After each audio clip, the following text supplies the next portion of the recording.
Welcome to Burlap Teachers. Enjoy the video. In this video, I will show how to change BMW X3 rear brake pads.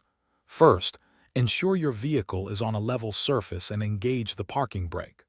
Always wear appropriate safety gear, including gloves and eye protection to prevent injury. Gather all necessary tools such as a floor jack, jack stands, a lug wrench, and a caliper compression tool.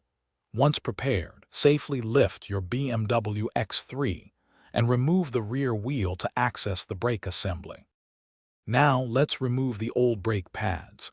Begin by carefully disconnecting the brake pad wear sensor from the old pad.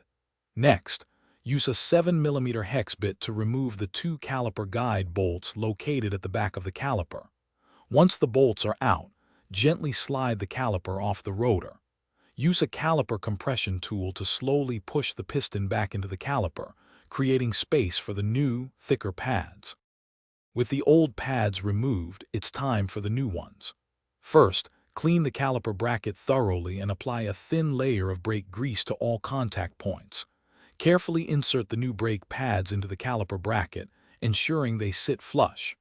Now, slide the caliper back over the new pads and rotor.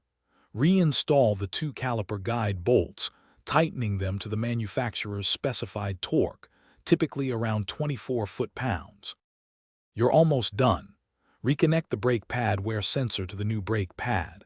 Double-check all connections and ensure everything is secure.